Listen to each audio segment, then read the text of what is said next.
lekker om vandag saam te wees op 'n baie spesiale dag in ons kalender as Christene. Dit is die Sondag wat ons vier die uitstorting van die Heilige Gees. Nou in die laaste tyd het ons Hemelvaart gehad en kort na Hemelvaart was daar 'n spesiale oomblik wanneer die Heilige Gees uitgestort is. En dit was natuurlik in die Ou Testament was dit die Pinksterfees gewees. Dit was 'n oesfees en as kerk reg oor die wêreld is dit een van seker die belangrikste Sondae wat ons vier wanneer ons begin fokus op die werking van die Heilige Gees. En ons kom dan ook vandag 'n splinte nuwe reeks af, soos jy nou vandag die kuier wil ons regtig vir jou sê beskiklik welkom. Dis lekker dat jy hier is en ons gaan oor die volgende paar weke van ons saamgesels oor die Heilige Gees en ons noem hierdie reeks die Helper. Nou, dis so pragtig daardie skrifgedeelte wat Shanay nou net vir ons daar gelees het in Johannes 14 wat ons vertel oor hierdie belofte wat Jesus gemaak het. Maar in ons Shanay praat ons hierdie jaar oor hoop en is eintlik so belangrik dat ons daardie koneksietjie gou net maak oor wat sê die Bybel, hoekom is die Heilige Gees so belangrik, ook in terme van hoop. Hoor wat sê die Bybel in Romeine 13, hy sê die volgende, hy sê, en mag die God van hoop. Is nie wonderlik dat die Here identifiseer om homself die God van hoop te noem. Hy sê, mag die God van hoop julle vervul met alle blydskap en vrede deur die geloof dat julle oorvloedig kan wees in hoop. Maar dan hierdie laaste woorde, deur die krag van die Heilige Gees. Sien, dis nie moontlik om 'n hoopdraer te wees. Dis nie moontlik om 'n verskil te maak. Dis nie moontlik om die verskil wat God maak in hierdie wêreld te beleef, as ons dit nie beleef deur die krag van die Heilige Gees nie. Nou, ek weet nie van jou nie, maar ek het al oomblikke gehad waar ek redelik geïntimideerd voel. Is jy al ooit geïntimideer? Ek is 'n korterige ouetjie, so partykeer as jy voor iemand baie lank staan, is jy effens geïntimideer. Is daar nog sulke mense, nee. En dan kyk jy so op en dan dink jy, hoe's die weer daarbo? Is alles okay daar? Want hier onder by my lyk dinge anders.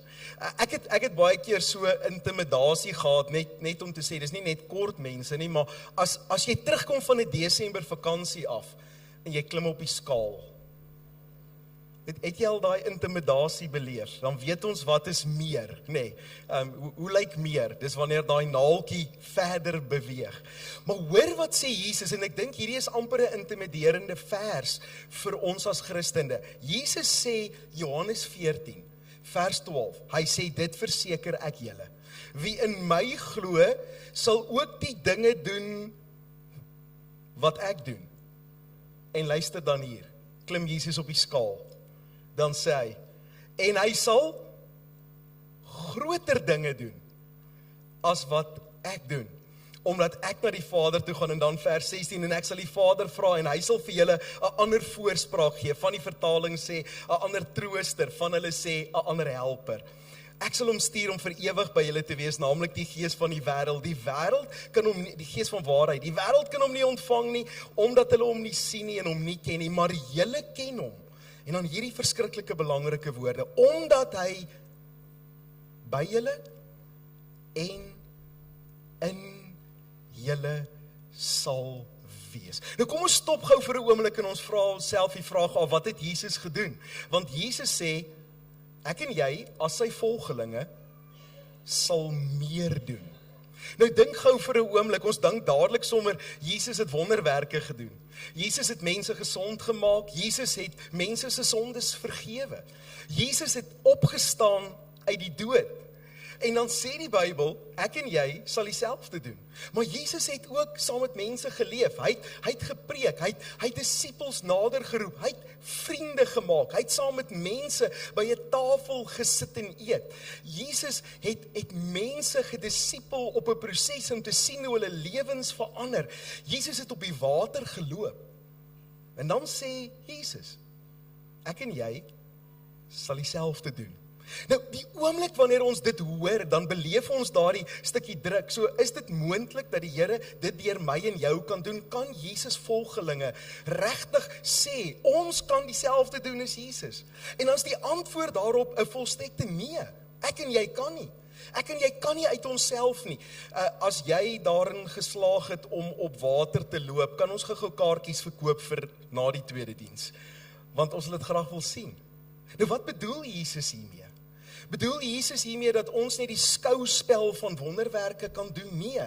Wat Jesus bedoel hiermee is dat ek en jy sal ontdek dat wanneer hy die helper vir ons gee, wanneer die Heilige Gees binne in ons kom bly, dan raak ons in staat om bonatuurlik te leef. Ons gaan nie net leef volgens die reëls van hierdie wêreld nie, ons gaan nie net leef volgens die reël van swaartekrag en die reël van water en die reël van ons ekonomie en die reël van hoe hierdie wêreld aan mekaar gesit is nie. Ek en jy word deur hierdie helper uitgelig om op 'n ander manier te kan leef.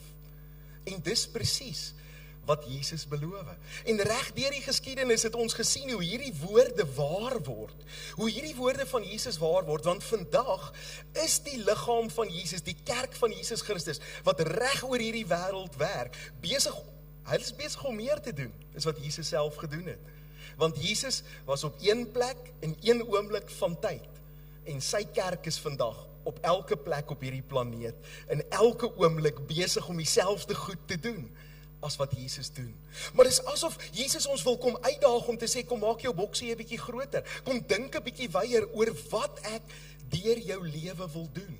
En dit alles berus op hierdie een realiteit, die feit dat hy sê, hy gee vir ons sy helper. Nou, ek hou so van die vertalings, en dis veral die Engelse vertalings wat praat van die helper. As ek die Afrikaans lees en ek lees trooster, dan klink dit vir my na 'n vreeslike hartseer storie. As ons nou 'n trooster moet kry, en daai is 'n pragtige ou woord, en selfs voorspraak is 'n woord wat ons nie meer baie goed ken nie. Wat beteken dit as ek jou voorspraak is? Maar ons almal weet wat sy helper. Ons almal het al daai belewenis gehad, van as iets skeefloop, en die volgende oomblik is iemand by jou. Of wanneer jy druk beleef en voel ek kan dit nie doen nie, en iemand kom staan langs jou, en jy beleef, hier's iemand wat jou aan die hand vat, en jou in staat stel om dit wat jy nou nie kan doen nie, te doen. En Jesus sê, hierdie helper, kom na my en jou toe, en hy kom bly nie net by ons nie. Hy kom bly in ons. Dis nogal 'n groot verskil. Carlos Ortiz het altyd gesê, when God sent his Holy Spirit, en hy het so swaar Suid-Amerikaanse aksent gehad, sê, God did not come to visit. He brought all the luggage.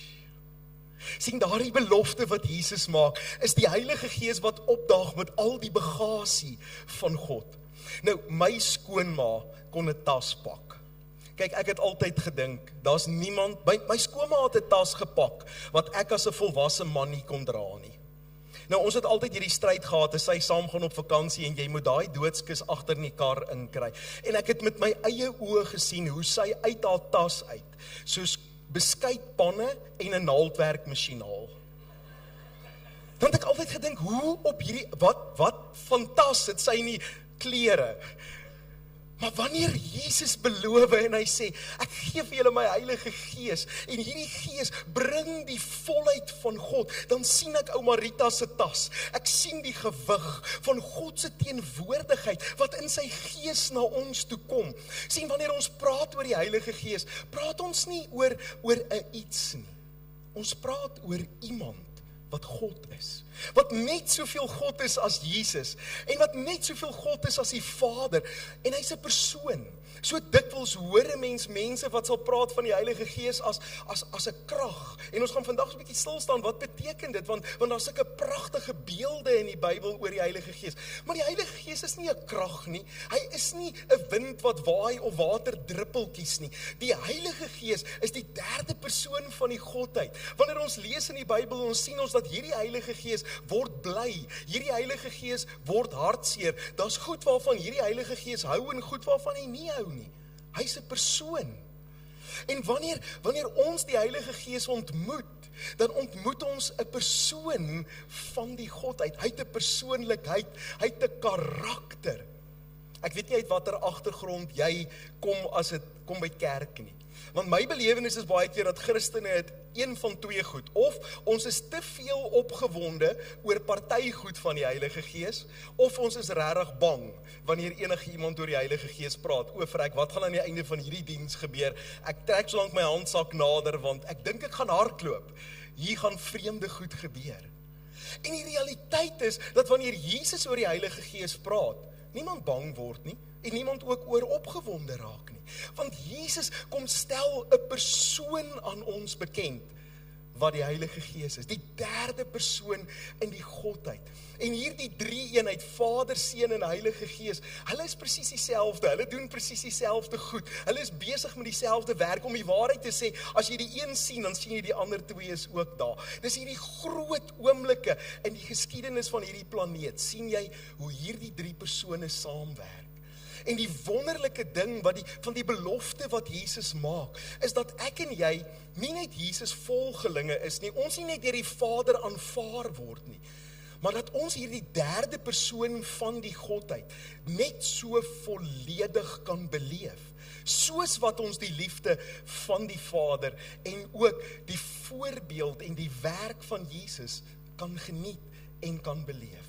Dit is die hartklop van die evangelie, dat ek en jy ruimte maak, plek maak, om hierdie wonderlike Heilige Gees te ontmoet. Nou die Bybel het hierdie pragtige beelde, en dis waar ons baie keer deur mekaar raak, dan dink ons, die Bybel praat van die Heilige Gees as water, en dan dink ons die Heilige Gees is water, nie, hy is nie water nie. Die Heilige Gees word genoem, hy is soos 'n wind. Hy is nie wind nie, hy is soos wind. En ons gaan nou gou kyk wat beteken dit, en elke week oor die volgende 3 weke nog na vandag, gaan ons by een van hierdie beelde stil staan, want wanneer die Bybel praat oor die Heilige Gees as water, dan bedoel hy daardeur, soos wat water lewe bring, so bring die Heilige Gees lewe.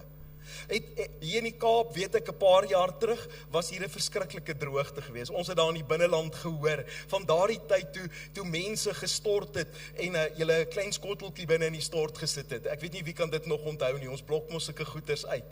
Maar dis daai verskriklike realiteit van droogte. Maar wat die oomblik wanneer water in droogte bekend gestel word, dan skielik is daar lewe. Skielik kom daar lewe. En wanneer die Bybel praat van hierdie persoon van die Heilige Gees, wanneer hy teenwoordig is, dan bring hy lewe. Volgende week gaan ons praat oor die Heilige Gees en die beeld van wind. En ons almal hier in die Kaap, ek het nou al 'n stukkie wind gesien. Ons weet die krag van wind. En wanneer die Bybel praat van die Heilige Gees as wind, bedoel hy daarmee hierdie dunamis krag, hierdie uitsonderlike goddelike krag van die Heilige Gees, wat letterlik die aarde kan verander, wat 'n dak kan afruk, wat 'n muur kan laat omval. Dis wat die Heilige Gees doen. Hy kom verander. Maar die Bybel gebruik ook die beeld van vuur, dat die Heilige Gees is soos 'n vuur, en dis baie keer waar ons bang raak, want 'n mens speel nie met vuur nie. Maar die Heilige Gees is ook die vuur van God, wat skoon maak, en wat rein maak, en wat herstel, wat die heiligheid van God verteenwoordig. En so is die Heilige Gees ook 'n beeld van olie. Wanneer die Heilige Gees kom, dan kom sonder hy ons af, hy kom sit ons eenkant, hy kom salf ons vir spesiale gebruik. En hierdie beelde vertel net wat die Gees doen. Dit is nie wie die Heilige Gees is nie. Nou, hierdie helper, ons vra die vraag, wie is die helper? Dan sê ons, hy's God. Hy's volledig God. Hy's volledig 'n persoon. Maar wat doen hierdie helper? Dan is dit so briljant om te sien, dat die Bybel letterlik begin by die storie van die Heilige Gees.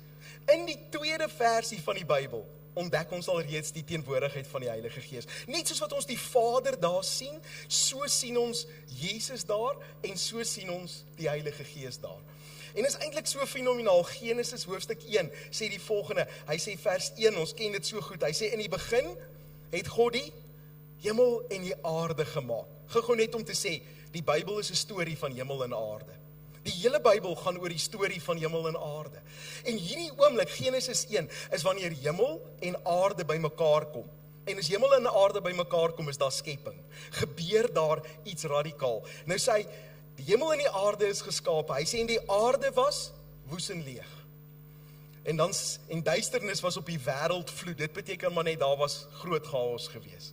En dan sê hy, en die Gees van God het gesweef op die waters. Dis eintlik mooi, daai Hebreëse woord beteken letterlik om te broei. Dis die hen wat sit, daai woordjie wat vertaal is met sweef. Hy sê, en die Heilige Gees was teenwoordig op daardie oomblik, en hy het gebroei oor die skepping. En ons sien die Vader, wat die hoofkarakter is, wat nou gaan skep, en dan sien ons, hoe sê die Vader, laat daar lig wees. En dan vertel die evangelie van Johannes vir ons, wie is die woord wat God gespreek het? Dis Jesus. Jesus is die woord wat skepping tot stand bring. En dan is die Heilige Gees daar om letterlik te broei oor hierdie woord van God wat nou net uitgespreek is. En wanneer God dan sê, laat daar lig wees, wat gebeur? En daar was lig. Wat doen die Heilige Gees? Die Heilige Gees is die helper wat in die teenwoordigheid van die Vader en die Woord, Jesus Christus, instap om seker te maak dat dit wat die Vader sê in sy Seun gebeur. Dis die werk van die helper. En wanneer Jesus sê, ek en jy ontvang die helper, bedoel hy daarmee dat ons hierdie broeikapasiteit van God oor ons lewe kry. En dit is so interessant, dat in die eerste oomblik wanneer die Heilige Gees voorgestel word, dan word hy geassosieer met water. In die woes en leeg van die wêreld is daar water. En die Heilige Gees is by die water. En so kom die Heilige Gees en hy kom bring God se lewe. Hy kom bring God se lig. Hy kom bring God se verandering. Hy kom bring God se teenwoordigheid. En is asof die evangelie van Johannes, ek weet nie of jy dit weet nie, maar Johannes loop die pad van Genesis. So as jy Johannes die evangelie gaan lees, dan sien jy letterlik die oomblikke, soos wat Genesis afspeel. Genesis begin by, in die begin, en dan sê hy, was dit woes en leeg en God spreek, en dan begin die evangelie van Johannes, en dan sê hy ook, in die begin was die woord, en die woord was by God, en die woord was God. Hy tel hy selfe ritme op. Maar dan kom Johannes, en hy kom vertel vir ons die storie van die werking van die Heilige Gees, wat as ons praat oor water, en ons praat oor lewe, dan kom vertel Johannes in Johannes 3, van die man Nikodemus wat na Jesus toe kom, en Nikodemus kom vra vir Jesus 'n vraag. Hy kom vra die vraag, hoe verander 'n mens se lewe? En dan sê Jesus hierdie woorde, hy sê vers 3, hy sê, dit verseker ek jou, as iemand nie opnuut gebore word, hy sê, dan sal hy die koninkryk van God nie sien nie. En dan is Nikodemus is baie deurmekaar en hy vra die vraag, hy sê, Here, laat ek nou net mooi reg verstaan, beteken dit, ek moet teruggaan in die skoot van my ma, en ek moet weer 'n keer gebore word. En dan maak Jesus hierdie stelling in vers 5, en Jesus antwoord om dit verseker ek jou. As iemand nie uit water en gees gebore word nie, sal hy nie in die koninkryk van God kom nie. Hoor jy wat sê Jesus? Presies dieselfde ding van Genesis. Hy sê, wat gebeur met 'n mens se lewe, wat die Heilige Gees kom doen in ons lewe, is hy kom bring 'n nuwe geboorte in ons lewe. Nou, ek was bevoorreg, ek was by al 3 ons kinders se geboorte gewees, ek het hulle eerste gebad, kan nie glo, hulle het my toegelaat om dit te doen, is 'n wonder ek het nie een van hulle verdrink nie, maar hulle is almal groot. Maar ek wil daai oomblik van geboorte is dan net iets ongelooflik. Die prentjie van die geboorte van 'n kind is 'n ongelooflike indruk wat dit op jou los. Nou nog as ek na ons kinders kyk, dan kan ek daai gesiggies, daai blou skreeende gesiggies met die kaal boutjies kan ek sien in daai oomblik van hulle geboorte. Want dis 'n wonderwerk. Dis 'n ongelooflike realiteit. En nou sê Jesus vir Nikodemus, hy sê, verstaan dat wanneer die Heilige Gees kom, soos in Genesis, en jou lewe is woes en leeg, en daar's 'n chaos en 'n gemors in jou lewe, dan kom die Heilige Gees, en hy kom broei oor jou, soos wat hy oor die chaos van die skepping gebroei het, en dan kom God se woord tot werklikheid in jou lewe, net soos wat dit gebeur het in Genesis, en daardie nuut word, daardie verandering, daardie geboorte uit hierdie water, maak dat ek en jy 'n nuwe mens is. Kan jy daardie vreugde van die Vader sien, wanneer hy na my en jou kyk, en hy sien nie die oomblik van ons aardse geboorte nie, hy sien nie die oomblik toe ons net die seun geword het van my pa en ma, of die dogter van my pa en ma nie. Ons hemelse Vader kyk na ons, en hy sien daardie oomblik, toe sy woord waar geword het oor jou lewe, en jy nie net die seun en dogter van jou aardse pa was nie, maar jy die seun en dogter geword het van jou hemelse Vader. Want dit is die oomblik van wedergeboorte. En dit is asof Nikodemus vir die eerste keer die prentjie verstaan. Kan mense verander? Kan mense nuut word? Ek weet nie van jou nie. Ek werk elke dag met mense. En soms moet ek vir myself sê, Dani, dit wat jy nou sien, dit wat jou nou so moedeloos maak, en hierdie mens wat lyk of hy nie kan verander nie, dis nie die finale sê oor hierdie mens nie. Dis nie. Daar's geen finale sê oor 'n mens nie, wanneer jy na jou man kyk en sê, my man is nie, hy dien nie die Here nie, en ek is al moedeloos, ek dink ek wil moed opgee met hom, want hy gaan nooit verander nie, dan sê Jesus in hierdie skrifgedeelte, hy sê, moet nooit moed opgee nie, moet nooit moed opgee met jou kind nie, moet nooit moed opgee met jou buurman nie, moet nooit moed opgee met jou familielid nie, moet nooit moed opgee met hierdie stad nie. Want die oomblik, wanneer hierdie gees van belofte, hierdie derde persoon van die Godheid op die toneel verskyn, dan bring hy die realiteit van 'n nuwe geboorte, wat mense radikaal verander, wat 'n nuwe skepping tot gevolg het. Uit hierdie chaos en droogte kom die Heilige Gees en hy word die water, wat nuwe lewe tot gevolg het. Wat my ruk in hierdie skrifgedeelte, is dat Jesus nie sê, wanneer die Heilige Gees kom en ons kom nuut maak, dat hy net ons sondes vergewe nie. Maar dat hy sê, wanneer die Heilige Gees kom, dan word ons gebore in God se koninkryk. Sien, 'n evangelie van sonde vergifnis is 'n verskriklike belangrike deel van ons Christendom. Maar die eindresultaat van die evangelie is nie net sondevergifnis nie. Die eindresultaat van die evangelie is 'n lewe in die koninkryk. En soms is dit asof ons as Christene net te vroeg stop. Ons stop by stap nommer 1. So nou is my sonde vergewe. Maar daar's 'n volgende stap. Daar's 'n groter stap om die waarheid te sê. Die evangelie van sondevergifnis is maar net deel van die evangelie van die koninkryk. En hierdie prentjie word voltooi wanneer ek en jy onder die heerskappy van Jesus as koning inbeweeg en ons lewe begin lyk soos 'n lewe wat onder die heerskappy van Jesus is. Dan is dit nuwe lewe. En sondevergifnis, verskriklik belangrik. Maar Jesus sê, as die Heilige Gees kom help hy nie net dat jou sonde vergewe word nie. Nee, hy laat jou gebore word in sy koninkryk. Jy word gebore in 'n nuwe familie. Jy word gebore in 'n nuwe heerskappy. Jy word gebore as deel van iets groter, van God se wêreld.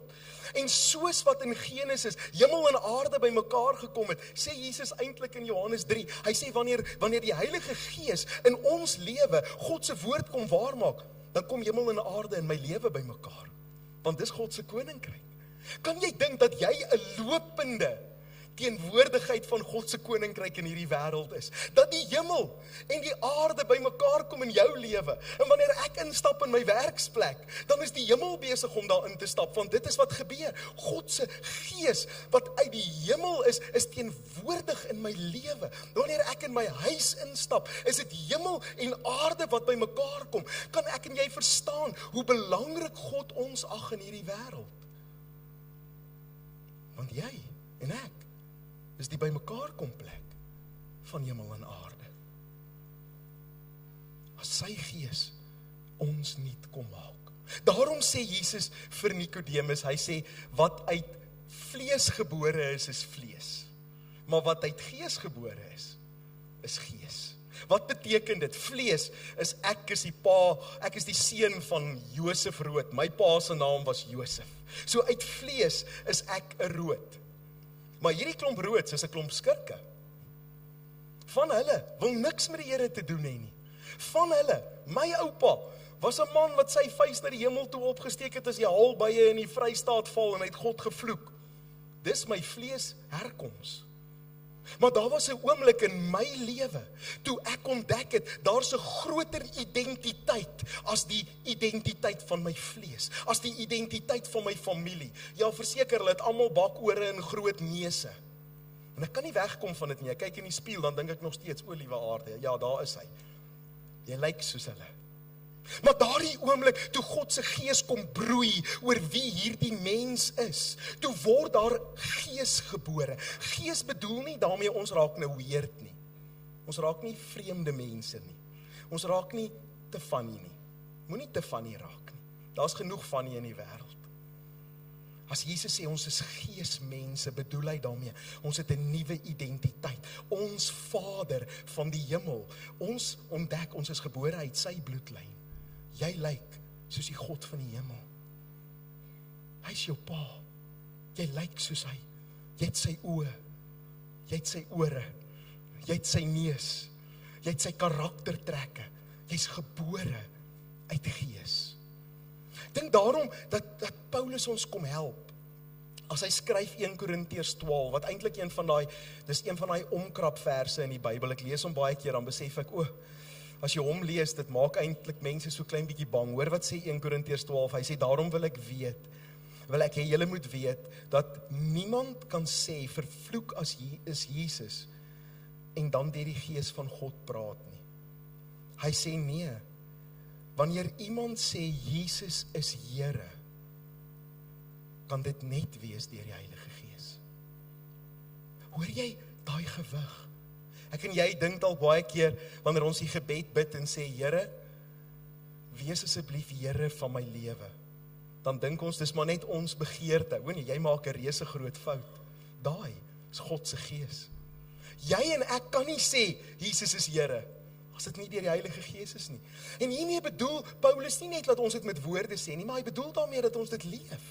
Dat ons onder hierdie indruk kom van 'n nuwe identiteit, van 'n nuwe oortuiging, en nou begin ons leef, nie soos die seun van ons aardse pa, soos die dogter van ons aardse pa nie. Ons begin leef soos ons hemelse pa. Ons begin sy karakter wys. Ons begin sy gene in hierdie wêreld tentoonstel. Dit kan net die Heilige Gees wees. En dis net wanneer hierdie derde persoon van die Godheid ten volle in my en jou lewe intrek. En daarom is doop vir ons belangrik. Jy weet, daar's een oomblik in Jesus se lewe, wanneer Jesus gedoop word, dan sien ons weer Vader, Seun en Heilige Gees by mekaar. Dis die Vader wat praat uit die hemel uit. En dan letterlik, Lukas verduidelik vir ons, Lukas 3, hoe die Heilige Gees soos 'n duif op Jesus neerdaal. Die Heilige Gees is daar en Jesus staan daar en sy identiteit word vasgemaak. En vanaand, wanneer ons mense gaan doop, tydens ons worship geleentheid, en as 'n hele handvol wat gedoop word, dan vier ons saam met daardie mense die feit dat hulle sê, ek is nie net meer die seun of dogter van my aardse pa nie, ek is die seun en dogter van my hemelse pa. Ek het 'n nuwe identiteit, ek het 'n nuwe karakter, ek het 'n nuwe ID-dokument gekry wat sê, ek behoort aan iemand anders. En as jy nog nie gedoop is nie, dan moet jy besef, jy is soos 'n individu, jy het dalk al jou lewe vir die Here gegee, maar die doop is die ID-dokument, is die bewys van jou nuwe identiteit.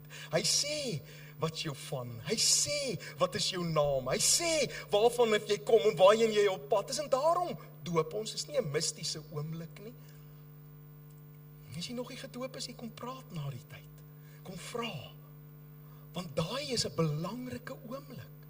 In die pad van elke gelowige. Was my amazing nou die aand 'n jong man wat hier uitkom en sê, moet gedoop word. Senior man wat uitkom en sê, ken die Here al lankal, maar gaan gedoop word. Want dit maak identiteit vas. En daarom ken die Bybel nie 'n ander prentjie nie. Ek ontmoet Jesus en dan word ek gedoop. Om die waarheid sê, daar's eintlik daai storie in die Bybel van die man wat op die waas sit en toe hulle by die rivier verbyry, toe sê hy, maar hier's nou water. Wat verhinder my om gedoop te word? Niks. Dis die antwoord. Wat verhinder jou om gedoop te word? Niks. As daar water is. Want jy het Jesus as Here aangeneem, dan maak jy daai identiteit vas. Want hierdie is die ding waarvoor ons mik, Johannes hoofstuk 7. Wanneer Jesus praat hieroor, dan sê hy, op die laaste dag, die dag van die groot hittefees, het Jesus daar opgestaan en hy het uitgeroep, as iemand dors het, laat hom na my toe kom en drink. En dan hoor dis weer water. Hy sê, en die een wat in my glo, is soos die skrif sê, strome lewende water sal uit sy binneste vloei. Is dit normaal? Nee, dit is nie. Mense is dors, mense is honger, mense sukkel. God se mense word fonteine. Hulle word fonteine van hierdie lewende water, van God se gees wat uit ons stroom. En oor die volgende 3 weke gaan ons praat oor hoe lyk dit? Hoe lyk dit wanneer sy gawes in sy vrug opdaag? Hoe lyk dit wanneer ek werk toe gaan en God se gees is teenwoordig in my en sy gawes begin werk in my werksplek en ek moet besluite neem wat ander mense se lewens raak en dis sy gees wat my die krag en die vermoë gee en die wysheid gee om 'n besluit te neem, want dis wat ons, die seuns en dogters van ons Pa maak. Hy werk in ons werksplekke. Maar dit begin, hierdie lewende water begin in 'n verandering wat plaasvind in ons. Wanneer die Heilige Gees ons dors kom wegvat om van ons fonteine te maak. As tienerseun sal ek nooit daardie oomblik vergeet nie. Ekskuus net om hierdie versie klaar te lees, vers 39. Hy sê hiermee, hierdie water wat vloei, hierdie fontein, hy sê hiermee het Jesus na die Heilige Gees verwys, want die mense wat tot geloof in hom sou kom, sou die Gees ontvang. As tienerseun het ek onder die diepste indruk gekom. Ek het vroeg al my lewe vir die Here gegee sonder die hulp van my ouers. Maar ek kan onthou as graad 9 seun hoe ek die aand in die bed gelê het en ek het geluister hoe iemand met my pa in die sitkamer praat. En my pa was 'n goeie man, maar 'n rowwe man. En hy het 'n wille lewe geleef. En ek dink dis dalk die rede hoekom ek vandag so oorversigtig is vir enigiets alkohol, want ek het gekyk na my pa en gesien hoe alkohol sy lewe oorneem. Maar ek het daai aand as tienerseun gelê en ek het geluister hoe my pa in ons sitkamer 'n gebed bid, saam met iemand wat lief genoeg was om saam met hom te stap. En hy het gebid en gesê, Here, word die Here van my lewe. En ek onthou, dit het so indruk op my gemaak, graad 9, om te hoor my pa bid daai gebed. En ek het die volgende dag na hom gaan kyk en toe dog ek weet nie of baie verander het nie. Hy is nog net so ongeduldig en hy knak nog steeds die lions. En hy suig nog steeds aan die life. Rooi pakkies. En dit was September maand. In Desember kyk ek nog na my pa en ek vra myself die vraag, was hierdie gebed waar? En daai Desember die 31ste, daai aand toe ons in die kerk en ons is by middernagdiens. Wie onthou nog middernagdienste? O aarde, dit was 'n nagmerrie om te preek. Maar daai aand na middernagdiens, toe staan my pa by die braaivleisvuur met 'n bier in sy hand en 'n sigaret in sy hand. En terwyl ons braai, dis braaivleis, daar speel boeremusiek. Hy was lief vir boeremusiek. Die volgende oomblik, toe sit my pa die bier so neer en hy druk die sigaret dood. En hy sê, ek dink ek is nou klaar hiermee. En skielik sien ek hoe hierdie Heilige Gees kom broei oor die water. En ek sien hoe hierdie man verander, toe Jorita my pa leer ken, toe sê ek wil net vir jou sê, hierdie is nie die man wat ek ken nie. Hy was nooit so nie. Dis nie my pa nie, hierdie is 'n vreemdeling, ons weet nie waar kom hy vandaan nie. Want hierdie Gees kom bring verandering in jou lewe. As daai oomblik, ons ken hom so goed in Lukas, hang daar 'n man aan 'n kruis langs Jesus. Lukas 23. En dan roep hierdie man uit toe hy na Jesus kyk en hy sê, dink aan my. Daar is 'n pragtige storie van redding, nê. Ek wil hierdie ou het nooit iets goed gedoen nie. Hy is na alle waarskynlik 'n moordenaar gewees. Hy hang aan die kruis, hy's veroordeel tot die dood. En hy kyk na Jesus en hy sê vir Jesus, dink aan my. En dan is ons so beïndruk in die feit dat Jesus vir hom sê, volgende versie, vandag sal jy saam met my in die paradys wees, nê. Vandag gaan jy by my wees. Maar die stukkie wat ons dalk die meeste mis, is die feit dat hy nie net sê, Jesus dink aan my nie. Hoor wat sê hy? Vers 42, Jesus dink aan my, wanneer u in u koninkryk kom. Michael Eaton vra die vraag, hy sê, wat het hierdie man gered? Die feit dat hy vir Jesus gevra het, dink aan my, of die feit dat hy Jesus koning genoem het? En dan sê ons, dit was die Heilige Gees, wat op daai oomblik in 'n moordenaar aan die kruis gewerk het. En toe hy na die kruis langs hom kyk, toe sien hy nie 'n man wat sterf nie, hy sien 'n koning. Want hy sê vir hom, vandag dink aan my wanneer jy in jou koninkryk kom. Hy sê, is 'n koning. En dis waar ons lewens verander, is in daardie oomblik, wanneer die Heilige Gees kom, en hy kom maak die koningskap van Jesus 'n werklikheid oor jou lewe, en dan verander ek en jy. Dan gaan ons huis toe, en ons is nie dieselfde mens nie. Ons word nuut gemaak. Wanneer die Bybel sê die Heilige Gees is soos water, bedoel hy verander ons. Hy kom maak ons Godsin. Ons word nuwe mense. Op hierdie Sondag wat ons vandag vier, en ek weet ons kan baie opgewonde raak oor al die gawes van die Gees, en glo my, ons gaan by hulle uitkom. Maar weet jy wat maak God die meeste opgewonde oor sy Gees? Is dat daardie dag van Pinkster, nie die feit dat mense in tale gepraat het, nie die feit dat daar gawes van die Gees gewerk het nie, wat God die meeste opgewonde maak, en jy kan gaan lees in die Bybel oor wat maak hom opgewonde, is dat daardie dag 3000 mense onder die broeiende krag van die Heilige Gees gered is. Daar's 'n party in die hemel, as een mens sê, Jesus wees Here van my lewe. Kom ons sluit ons oë, en bid ons saam. Here, vandag weet ons dat dit die wonder is van die evangelie. Dat U nie aan die kruis gesterf het en ons toe gelos het om hierdie ding alleen uit te figure nie.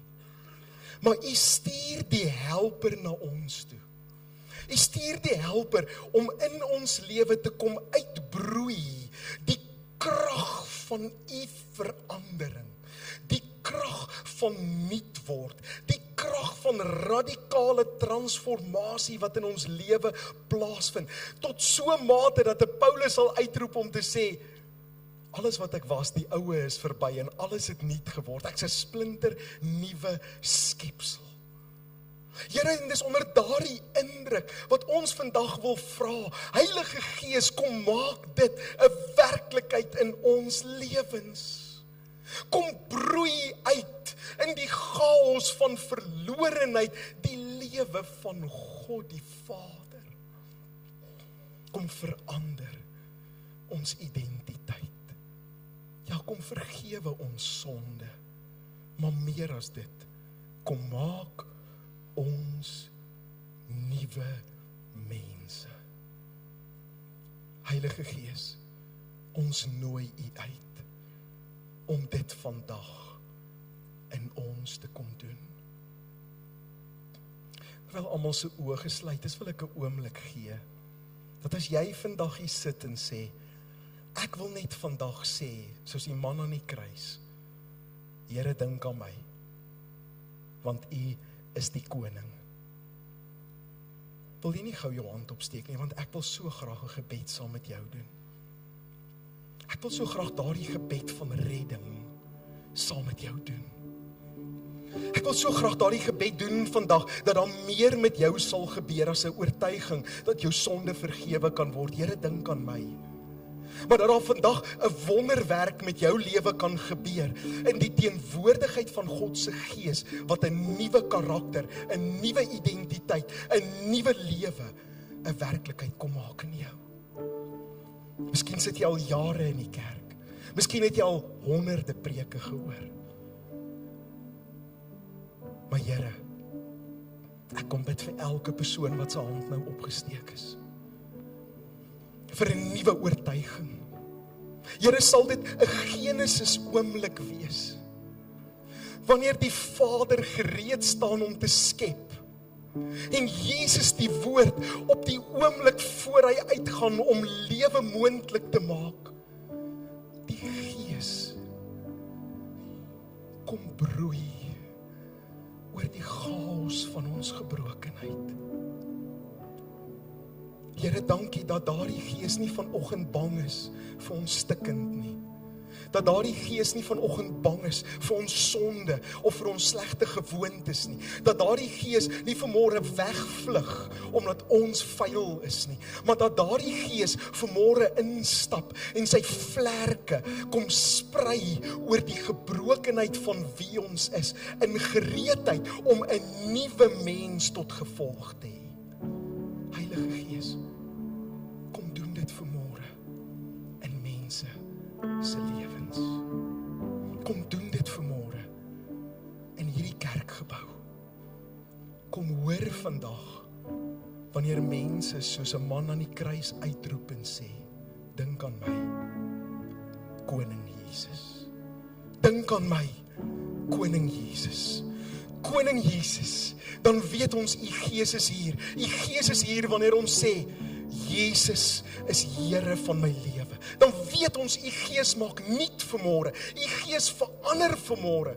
Ons gaan huis toe as ander paas. Ons gaan huis toe as ander mans. Ons gaan huis toe as ander vrouens en maas. Ons gaan huis toe as ander kinders. Want ons is nuut gemaak. Dit is wat U Gees kom doen. En dankie dat ons vanmôre kan vra. Kom doen dit. Kom doen dit. Kom maak ons nuut, Here. Kom verander ons. Laat daar vanmôre 'n oomblik wees waar mense sê, en ek dink ek is nou klaar. Ek dink ek is klaar met 'n ou lewe. Ek dink ek is klaar met 'n sukkel. Ek dink ek is klaar. Want die Gees, kom maak my nuut. Kan ek vra dat ons almal staan asseblief?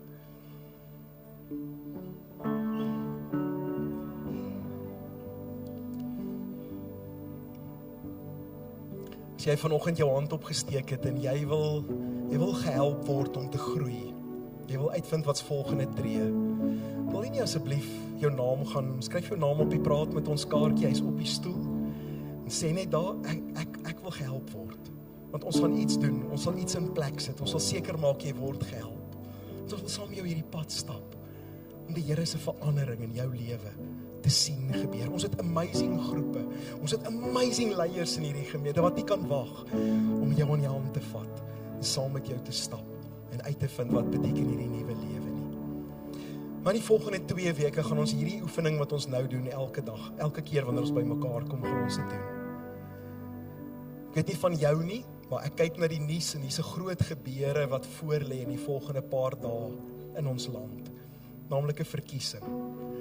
En ek weet ek en jy is baie bewus van die chaos van ons wêreld, van die gebrokenheid van die stelsel en van die politiek, en miskien voel jy ook soos ek, as ek 'n politieke party advertensie hoor, dan voel dit, ek gaan julle nooit vertrou nie.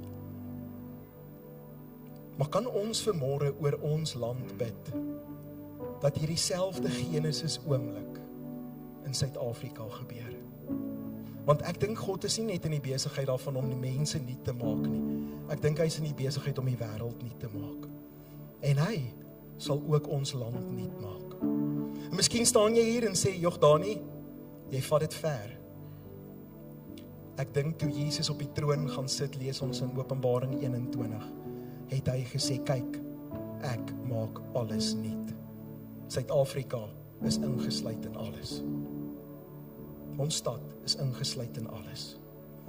En kan ons vanmôre as 'n groep mense wat glo dat God dinge verander, met hom praat oor ons land. En as jy vrymoedig voel en jy wil jou hande uitsteek, kan jy dit doen terwyl ons nou gaan bid vir Suid-Afrika. Kom ons bid saam. Here, as mense wat glo dat U Gees broei oor chaos om lewe te bring, so kom bid ons vanmôre oor Suid-Afrika. Kom bid ons dat in hierdie volgende paar dae van ons land se geskiedenis, U Gees sal werk soos ons dit nog nooit voorheen gesien het nie.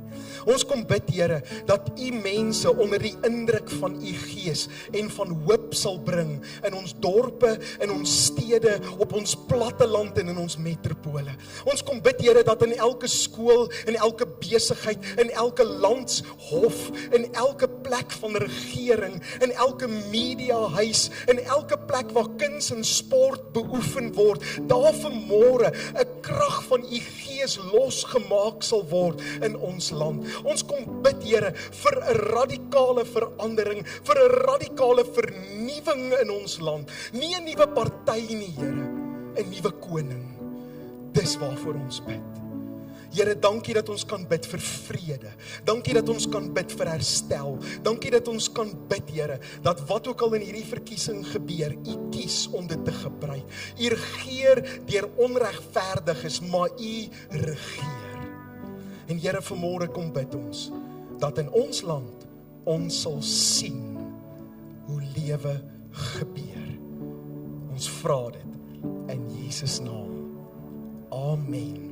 Kan ons die Here 'n groot lofoffer gee vir geloof, dat in die volgende seisoen ons gaan sien hoe die Here in ons land werk. Jy is so welkom om jou sitplek te neem.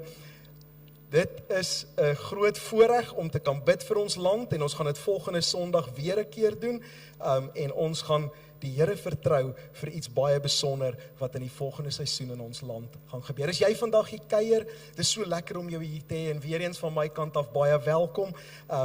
Ons sal baie graag saam met jou 'n pad wil stap. Ek gaan nou nog 'n melding daarvan maak, maar gou-gou 'n paar belangrike goed. Vanaand het ons 'n doopgeleentheid. So as jy nog nie gedoop is nie, hierdie is 'n wonderlike geleentheid. Jy kan jou naam net gaan opsit.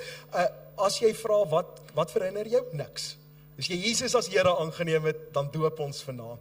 En jy's genooi om saam met ons te kom vier, wanneer mense gedoop word, so moet asseblief dit nie mis nie. Ons wil graag fees vier oor die verandering wat in mense se lewe gebeur het. So vanaand 6:00 het ons 'n worship geleentheid. Dis nie 'n baie lang uitgerekte diens nie, maar ons het ook 'n klomp mense wat in ons splinternuwe doopbad gedoop gaan word. Is 'n baie mooi doopbad en jy gaan die eerstes wees wat nou gedoop word in hierdie doopbad. So dis vanaand 6:00 hier in ons auditorium. Kom kuier saam met ons, kom spandeer tyd saam in aanbidding en dan gaan ons mense doop. En weer eens, as jy gedoop wil word, kom praat met my, kom praat met een van ons leiers of gee net dadelik jou naam op by die inligtingstoonbank. Dan volgende Saterdag het ons street store en Christian sê vir my, ons het wonderlike klere gekry vir almal wat dit bygedra het, verskriklik dankie.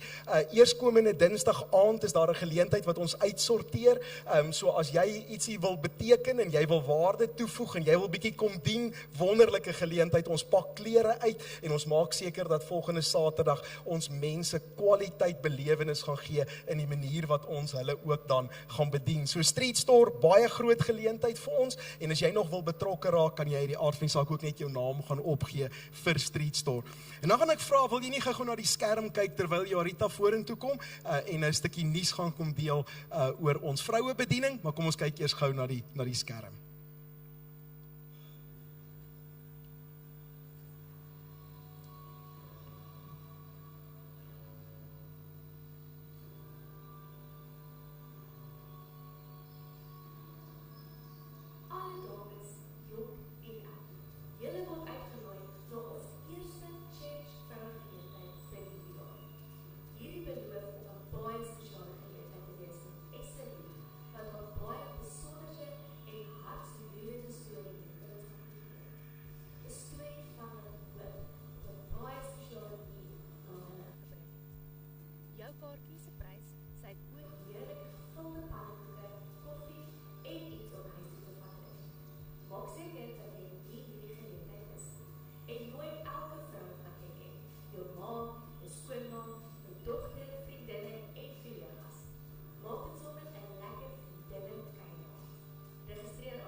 Nou dames, as julle so opgewonde soos ek en Daniel is oor ons eerste vrouegeleentheid, weet ek gaan julle almal sommer in massas optrek na hierdie geleentheid toe.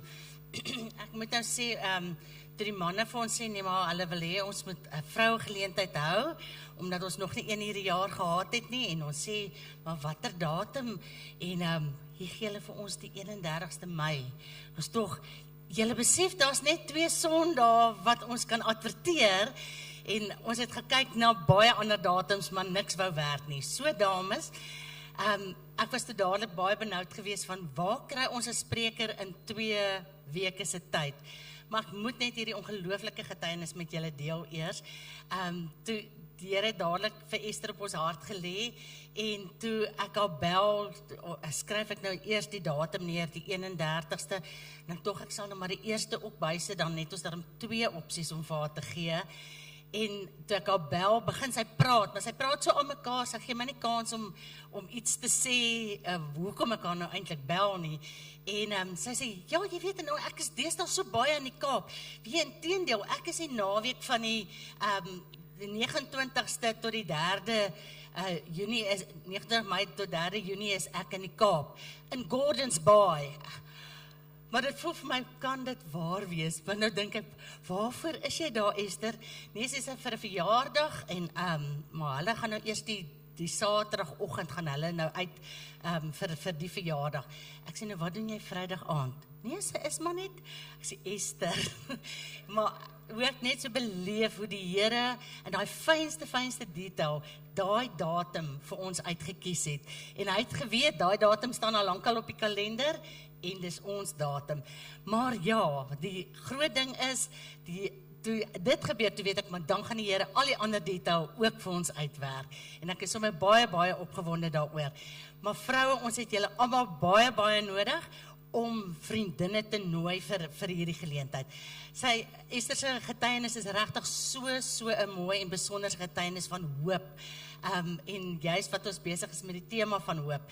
En daarom wil ek ook sê, haar getuienis is ook van so 'n aard dat dit regtig vir jong kinders tot jonk en oud so groot motivering gaan wees. En ek het so verwagting, omdat die Here hierdie detail vir ons so uitwerk, het ek regtig so verwagting dat die Here iets groot met daardie aand gaan doen.